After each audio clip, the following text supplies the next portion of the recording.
എല്ലാവർക്കും നല്ല നമസ്കാരം. എൻ്റെ അടുത്തിരിക്കുന്നത് കലാകാരിയും ബ്രെയിൻ ട്രീ എന്ന് പറയുന്ന സ്ഥാപനം നമ്മുടെ ഹൗസിംഗ് കോളനിയിൽ നിങ്ങൾക്ക് അറിയുമെന്നറിയില്ല. നമ്മുടെ ഇടയിലൊക്കെയുള്ള വിഭിന്നശേഷിയായിട്ടുള്ള കുട്ടികളെ അവരുടെ ജീവിതത്തിലേക്ക് വളരെ സന്തോഷത്തോടു കൂടി ചേർത്ത് നിർത്തുന്നതിനും മാതാപിതാക്കൾക്കൊക്കെ മികച്ച പ്രചോദനം നൽകുന്നതിനും വേണ്ടി രൂപീകരിച്ചിട്ടുള്ള സംഗതിയാണ് നമ്മുടെ ഈ സുമി ടീച്ചറാണ് അതിൻ്റെ എല്ലാം. ഇപ്പോൾ സുമി ടീച്ചറെ നമ്മോടൊപ്പം ഉണ്ട്.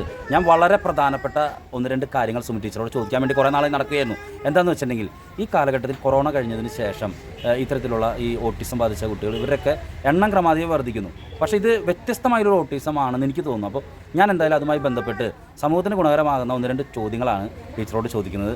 നമുക്ക് തീർച്ചയായിട്ടും ടീച്ചർക്ക് ഒരുപാട് അഭിനന്ദനങ്ങൾ നേരെയാണ്. ഇത്തരത്തിൽ പാർശ്വവൽക്കരിക്കപ്പെടുന്ന സമൂഹത്തെയൊക്കെ ചേർത്ത് നിർത്തി അവരുടെ നന്മകളെ തിരിച്ചറിഞ്ഞ് പരിപോഷിപ്പിക്കാൻ ടീച്ചറുടെ ഇടപെടലിന് പ്രത്യേകം നന്ദി. അപ്പോൾ നമുക്ക് ടീച്ചറോട് കാര്യങ്ങൾ ചോദിച്ചറിയാം. നന്ദി, നമസ്കാരം. തീർച്ചയായിട്ടും വളരെ സന്തോഷം. അപ്പോൾ ആദ്യം തന്നെ എല്ലാവർക്കും എൻ്റെ പേരിലും ബ്രെയിൻ ട്രീയുടെ പേരിലും ഹൃദയം നിറഞ്ഞ ഓണാശംസകൾ നേർന്നുകൊള്ളാണ്. ഇപ്പോൾ നമുക്ക് ബ്രെയിൻ ട്രീയുടെ ഏകദേശം 40 മീറ്റർ കുട്ടികളുണ്ട്.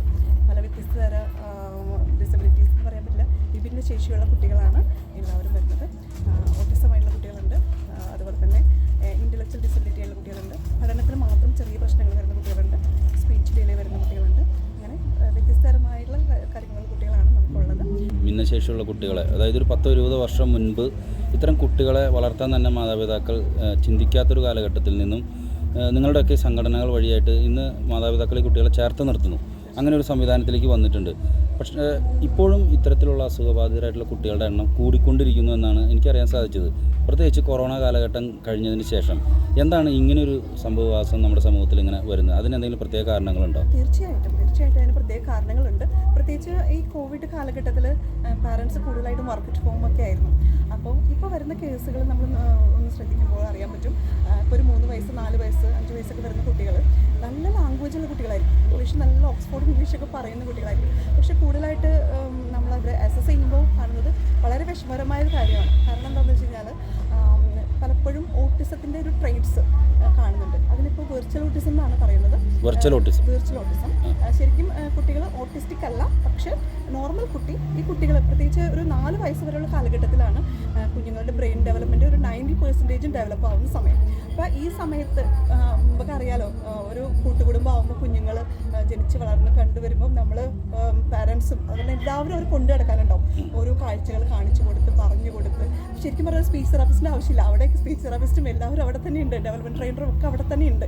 പക്ഷേ ഇന്നത്തെ കാലഘട്ടത്തിൽ അങ്ങനെ കൂട്ടുകുടുംബത്തിൽ നിന്ന് ന്യൂക്ലിയർ ഫാമിലിയിലോട്ട് വന്നപ്പോൾ ഒരു പ്രശ്നം പറ്റിയത്, പ്രത്യേകിച്ച് പാരൻസ് രണ്ടുപേരും വർക്കിംഗ് ആവുന്ന സമയത്ത് പറ്റുന്ന ഒരു അബദ്ധം എന്താണെന്ന് വെച്ച് കഴിഞ്ഞാൽ കൂടുതൽ സമയം കുട്ടികൾക്ക് ഫോൺ പോലുള്ള ഗാഡ്ജറ്റ്സ് കൊടുക്കുകയാണ്. അപ്പോൾ കുട്ടികൾ കൂടുതലും ഇത് കാണാണ്. കുഞ്ഞുങ്ങൾക്ക് അറിയില്ലല്ലോ നല്ലത് ഏതാണ് ചീത്ത ഏതാണെന്ന്. അപ്പോൾ ഈ 90% ബ്രെയിൻ ഡെവലപ്മെൻറ്റ് നടക്കുന്ന ഈ കാലഘട്ടത്തിൽ കുട്ടികൾ കൂടുതലായിട്ടും അവരുടെ ബ്രെയിനിലേക്ക് ഫീഡ് ആവുന്നത് ഇത്തരം കാർട്ടൂണും കാര്യങ്ങളാണ്. അപ്പോൾ ഇവർക്ക് നന്നായിട്ട് ലാംഗ്വേജ് ഉണ്ടാവും, പക്ഷേ ഒരു സോഷ്യൽ സ്കിൽസ് ഉണ്ടാവില്ല. കൂടുതലായിട്ട് നമ്മൾ അവരെ ചെക്ക് ചെയ്യുമ്പോൾ അല്ലെങ്കിൽ അസസ്മെൻറ്റ് എടുക്കുമ്പോൾ മനസ്സിലാവുന്നത് ഓട്ടിസത്തിൻ്റെ ട്രെയ്റ്റ്സ് കാണിക്കുകയാണ്. പക്ഷേ ഇവർ കറക്റ്റ് തക്കതായ സമയത്ത് അത് കണ്ടെത്തി അതിന് വേണ്ട ട്രെയിനിങ്ങും അതിന് വേണ്ട ചികിത്സയും ഒക്കെ എടുക്കുകയാണെങ്കിൽ തീർച്ചയായിട്ടും അതിൽ നിന്ന് നോർമൽ ഒരു ലൈഫിലേക്ക് വരാവുന്നതാണ്. പക്ഷേ അത് കഴിഞ്ഞ് കഴിഞ്ഞാൽ കുറച്ച് കണ്ടെത്താനായിട്ട് വൈകി കഴിഞ്ഞാൽ, പ്രത്യേകിച്ച് ഒരു 6 വയസ്സിനൊക്കെ ശേഷം ഒക്കെ വരുമ്പോൾ കുറച്ച് ബുദ്ധിമുട്ടാണ്. എന്നാൽ കൂടെ നമുക്ക് ഒരു ഏറ്റവും വിഷമമെന്ന് വെച്ചാൽ നോർമൽ ചൈൽഡ് ആയിരിക്കും. പക്ഷേ ഈ ഒരു ഗാഡ്ജറ്റ്സിന് അഡിക്റ്റ് ആയതുകൊണ്ട് ഒരു ബ്രെയിനിലേക്ക് ഈ സംഭവങ്ങളാണ് കൂടുതൽ ഫീഡ് ആയതുകൊണ്ടുമാണ് ഇത്തരം ട്രെയ്റ്റ്സ് കാണുന്നത്. അതുകൊണ്ടാണ് ഇത്തരത്തിൽ കേസുകൾ ഇപ്പോൾ കോവിഡ് ടൈമിൽ കൂടുതലായിട്ട് കാണുന്നത് എന്നുള്ളത് വളരെ വിഷമകരമായ ഒരു കാര്യമാണ്. അപ്പോൾ ഞാനൊക്കെ ഇപ്പോൾ എവിടെയെങ്കിലും പോവുകയാണെങ്കിൽ തീരെ കുഞ്ഞുങ്ങളുടെ അങ്ങനെ ഫോൺ കൊടുക്കുന്നുണ്ടെങ്കിൽ അപ്പോൾ പാരൻസുമായിട്ട് സംസാരിക്കാനൊക്കെ കഴിയും. ദയവ് ചെയ്ത് ഇക്കാര്യം എത്രയും സമൂഹത്തിൽ എത്ര വിദ്യാഭ്യാസമുള്ള പാരൻസാണ് ഇപ്പോൾ, പഴയ പോലെയൊന്നുമല്ല. എല്ലാവരും വളരെ ഹൈലി എഡ്യൂക്കേറ്റഡ് ആണ്. പക്ഷേ അൺഫോർച്ചുനേറ്റ്ലി പലർക്കും ഈ ഒരു കാര്യത്തെക്കുറിച്ച് അറിവില്ലായ്കയാണോ അല്ലെങ്കിൽ തിരക്കുകൾ മൂലമാണോ എന്നറിയില്ല. പക്ഷെ നമ്മുടെ കുട്ടികളുടെ ഭാവിയാണ്, അതിൽ വിഷമമുണ്ട് ശരിക്കും. ഇപ്പോൾ ഈ ബ്രെയിൻ ട്രീ വന്നു കഴിഞ്ഞിട്ട് ഇപ്പോൾ എത്ര വർഷമായി? ഇപ്പോൾ ഈ സംഘടന രൂപീകരിച്ച വഴി, സ്ഥാപനം രൂപീകരിച്ച വഴി എത്രത്തോളം ഇത്ര കുട്ടികളുടെ ഇടയിൽ ഈ കുട്ടികളെയൊക്കെ ലൈഫിലേക്ക് തിരിച്ചു കൊണ്ടുവരുവാനും അല്ലെങ്കിൽ മാതാപിതാക്കളെ ഇവരെ ചേർത്ത് നിർത്താനൊക്കെ അങ്ങനെയുള്ള ഇടപെടലുകൾ എത്രമാത്രം ഫലവത്തായി എന്ന് ടീച്ചർക്ക് തോന്നുന്നുണ്ട്? വളരെയധികം. മാത്രമല്ല മാതാപിതാക്കളും അതുപോലെ തന്നെ ഇപ്പോൾ സമൂഹവും ഒരുപാട് ചേഞ്ച് വന്നിട്ടുണ്ട്. ആരും ഇപ്പോൾ അവർ മാറ്റി നിർത്തുന്നൊന്നുമില്ല.